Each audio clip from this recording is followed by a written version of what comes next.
still a wonderful day. Might not be, might not be, get this here. Always something, ain't it? Might not be as sunshiny as it was, and there's some rain coming, but it's still a good day. The day the Lord has made. What are we going to do? We're going to rejoice and be glad in it. So we welcome each and every one of you with us for this wonderful Friday in preparation for a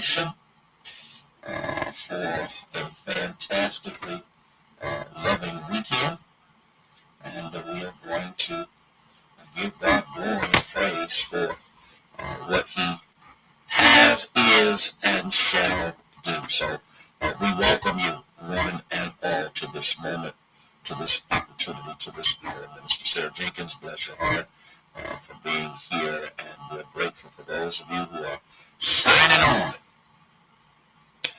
to be a part of this moment of learning, education, and inspiration. The sound is messed up. Okay, hold on. Let me take a look here. See what's done happened this time.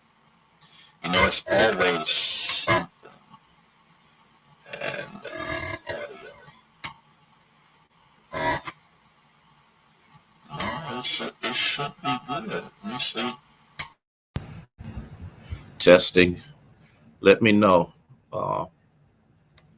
Does that sound any better? Debbie Toomer, let me know if that sounds a little bit better. I just changed up microphones. I wanted to see. Hey, Linda, how are you? Bless your heart for being here. And Kathy, how are you? That sound is better. I was just checking to see. I don't know what happened, but it changed. It changed microphones. I don't know why it did that. It's something, AI is something else. Okay, thank you. I just want to make sure that everything is the way it's supposed to be. Barbara Foos, how are you? Good. Thank you for sharing. Thank you. Okay. And okay, excellent. Thank y'all so much. We appreciate it. Just want to make sure we got it together. That's the key to everything. Okay. I forgot to tell y'all. I'll wait till everybody get on. That way I can say it one time and be done with it that way. Concerning what the future holds. Okay. And for that, we give him glory. Let me look at one more thing just to make sure. Oh, I didn't want that. I think this will help us out tremendously. Don't ask me why it flipped over to that. All right.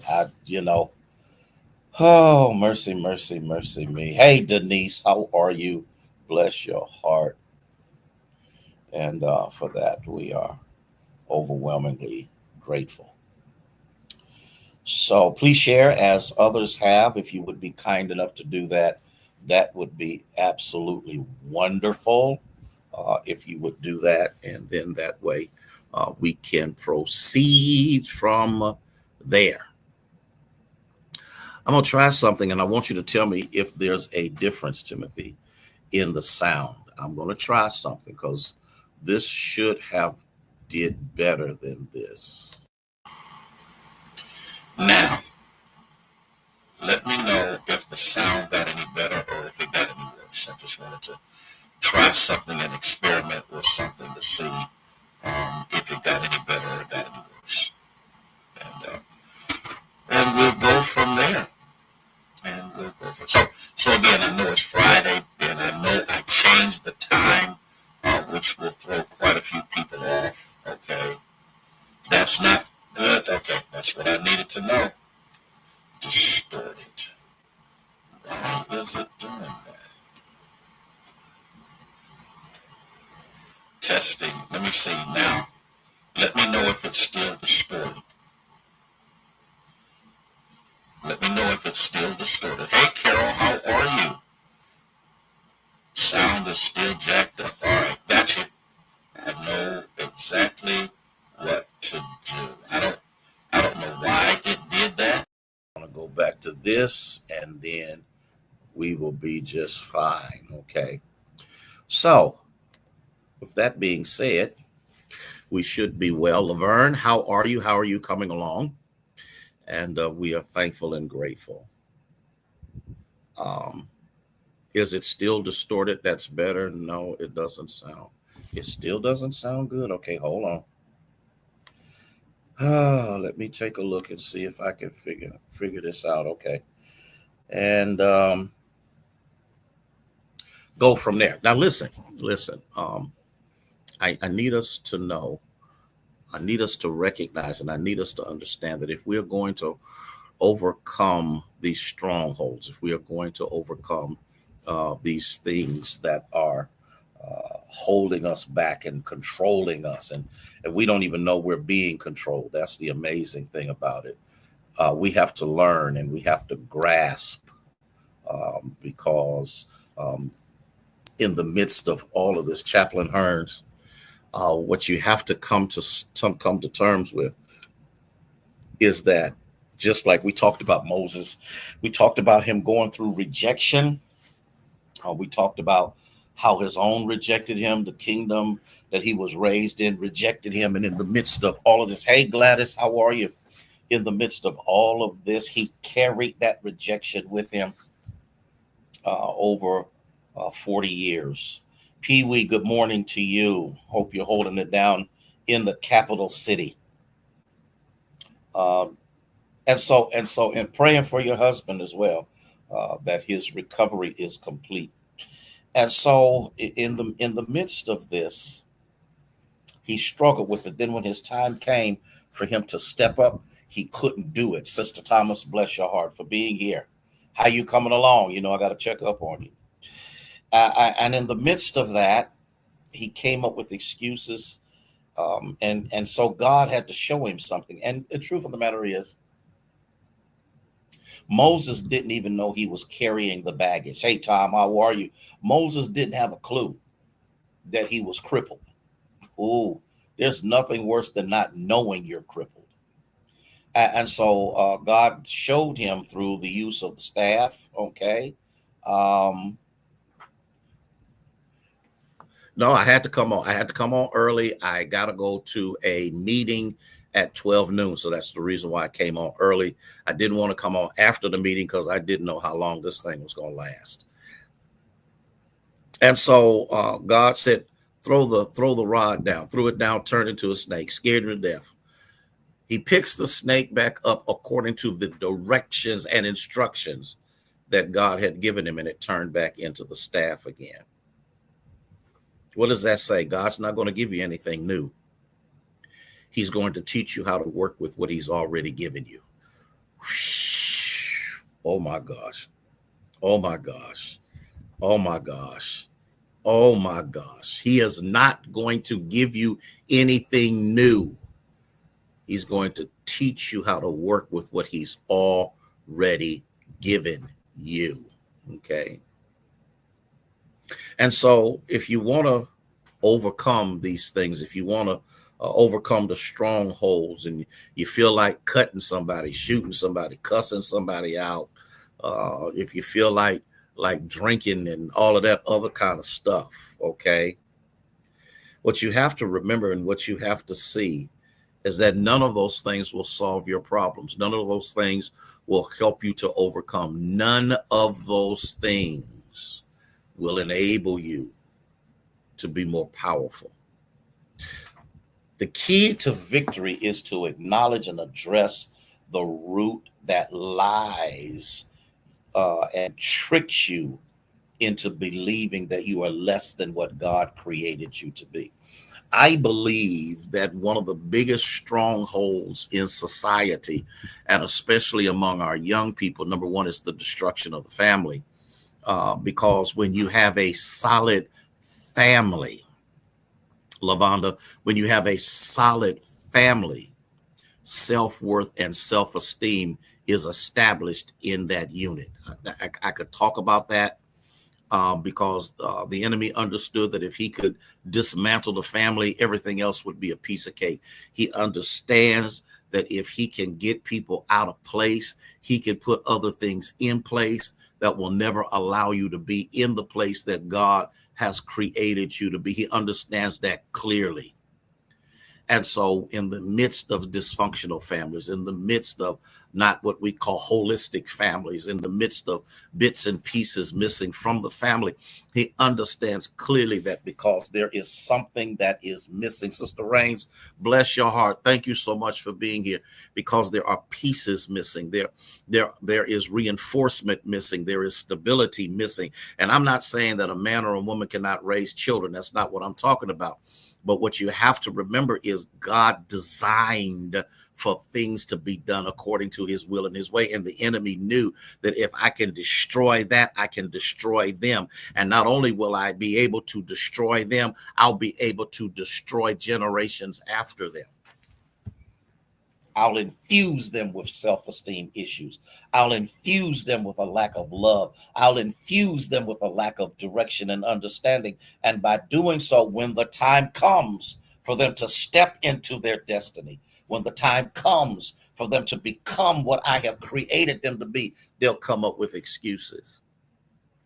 They'll talk about why I can't do it. They'll talk about, oh, I'm not qualified. They'll talk about, I don't have the capacity. I'm not smart enough. I'm not bright enough. I'm not intellectually astute enough to do it. I wish I had 3 people that are catching what I'm saying. And so how do you know when someone is conquering issues? How do you know when somebody is overcoming things in the life?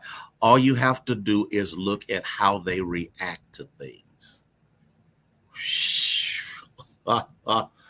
How do you respond to the events in your life? How do you react or interact with situations that are beyond your control? If you doubt in your heart that God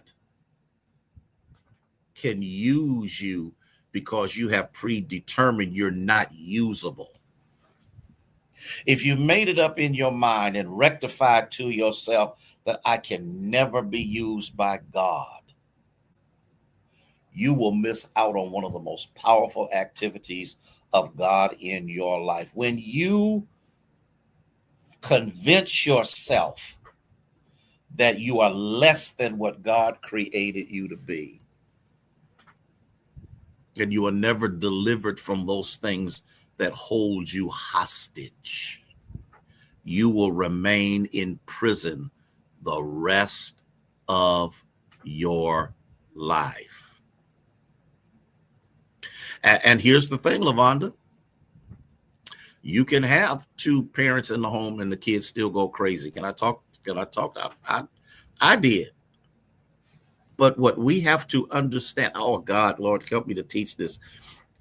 What we have to understand is that even if they do go buck wild, the seed of success has been planted in them.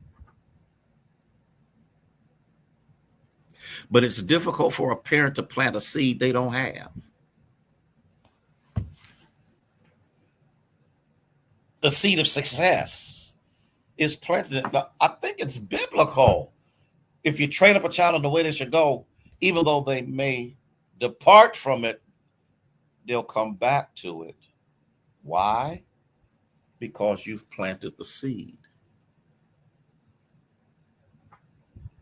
I didn't say that they wouldn't vary. I didn't say that they wouldn't go buck wild. I didn't say they wouldn't go crazy, because they will. But here's what you have to understand. God protects the seed. Oh my God. God protects the seed. Every one of us, that the seed of how to succeed and to live righteous and holy that has been planted in us at a young age, even when we were out partying, getting high, drinking, and screwing everything we came in contact with, God kept us. Why? Because it's not our seed, it's his. He has a responsibility to protect what belongs to him. And every one of us can testify to the fact that he kept me. And you've got to believe that God will keep your children. My daddy prayed that prayer. I pray that prayer. I pray that prayer in hope that even if I don't live to see it, I know it will come to pass.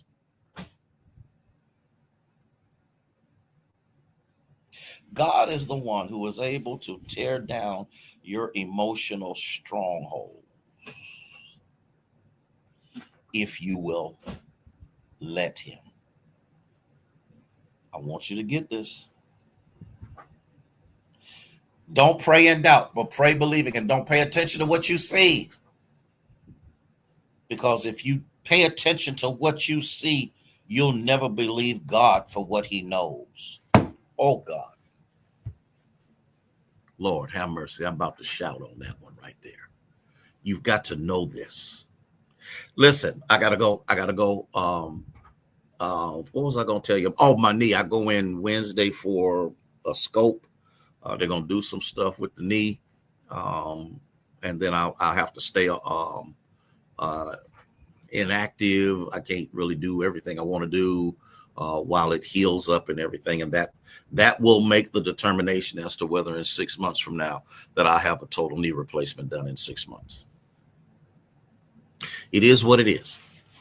That's what happens when you climb up on ladders. That's what happens when you do construction.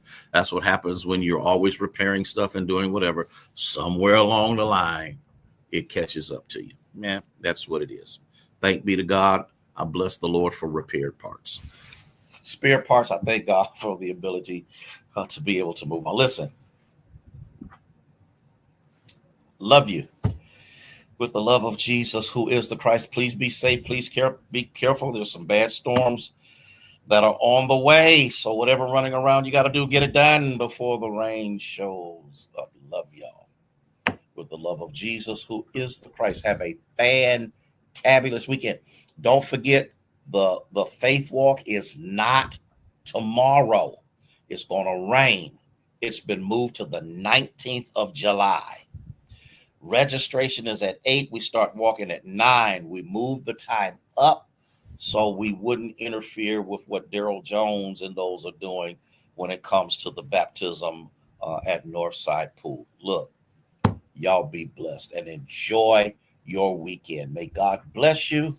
May he keep you is our prayer.